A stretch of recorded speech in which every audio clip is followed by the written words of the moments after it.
Hello दोस्तों, नमस्कार। स्वागत है हमारे चैनल स्टोरी देखो जी में। अगर रोमांटिक वीडियो सुनना पसंद करते हैं तो हमारे चैनल को सब्सक्राइब जरूर करें। दोस्तों, मेरा नाम शिवम है। मैं 25 साल का एक विवाहित आदमी हूँ।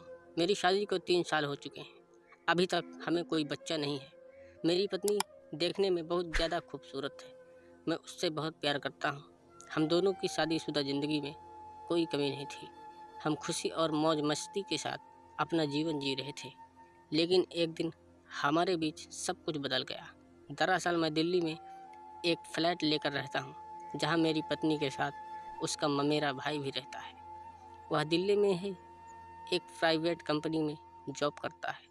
मैंने भी उसे हमारे साथ इसलिए रहने दिया क्योंकि मेरा अमेरिका से भारत में कपड़ा ट्रांसपोर्ट करने का काम है, जिसकी वजह से हमें 2 से 3 महीना बाद 1 महीने के लिए अमेरिका जाना होता है। मैंने सोचा जब मैं बाहर रहूँगा तो वह सभी चीज़ों की अच्छी से देख रेख कर सकता है। यही एक वजह भी है कि जब मैं अमेरिका में होता हूँ तो मेरी बीवी और उसका ममेरा भाई फ्लैट में अकेले ही रहते हैं। लेकिन हाल में ही मुझे पता चला कि मेरी बीवी का उसके ममेरे भाई से अवैध संबंध है। मैंने कभी सपने में भी नहीं सोचा था कि मेरी बीवी और उसके ममेरे भाई मिलकर मुझे धोखा देंगे।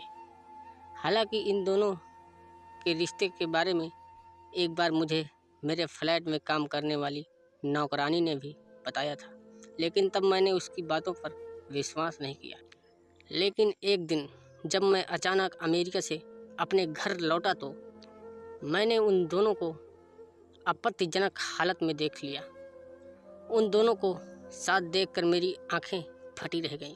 मैं एकदम बदहवास हो गया।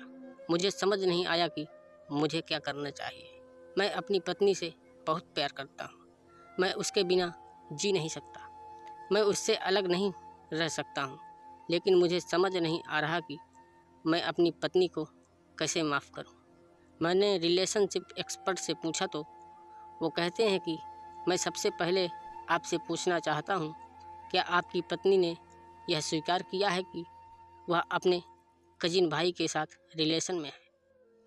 क्या आप इस बात को लेकर सुनिश्चित हैं कि वास्तव में आपकी पत्नी आपके ममेरे भाई के साथ संबंधों को आगे बढ़ाना चाहती है? मैं आपसे यह भी जानना चाहता हूं कि आपने जो देखा क्या वह एक शारीरिक संबंध था?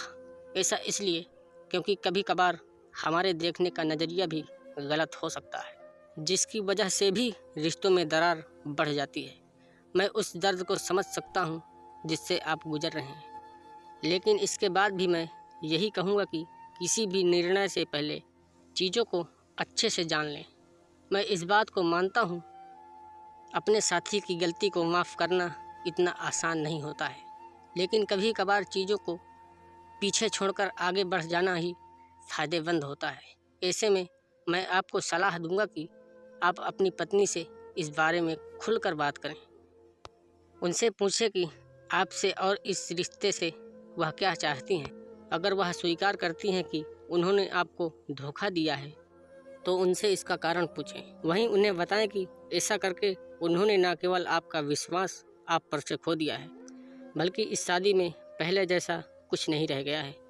यही नहीं, इस दौरान आपको यह भी सुनिश्चित करना होगा कि शादीशुदा रिश्ते में रहते हुए ऐसा दोबारा ना हो। आपकी सभी बातों को सुनने के बाद मैं केवल आपसे इतना कहना चाहता हूँ कि अगर आपको पता चलता है कि आपकी पत्नी ने केवल वासना और भावनात्मक समर्थन के लिए आपको धोखा दिया है, तो मैं आपको जीवन में आगे बढ़ने की सलाह दूंगा। ऐसा इसलिए क्योंकि इस रिश्ते को बचाने के लिए जितना ज़्यादा आप खिंचाव करने की कोशिश करेंगे, उतना ही आप अपमान, बेवफाई और निराशा की तरफ खुद को ढकेल देंगे। ज़रूरी नहीं है कि आपकी बातों को सुनने के बाद आपकी पत्नी का मन बदल जाए। ऐसा इसलिए क्योंकि शादी के 2 साल में ही उनका आपके प्रति लगाव हटने लगा। अगर यह वीडियो पसंद आई हो तो चैनल को लाइक एंड सब्सक्राइब जरूर करें।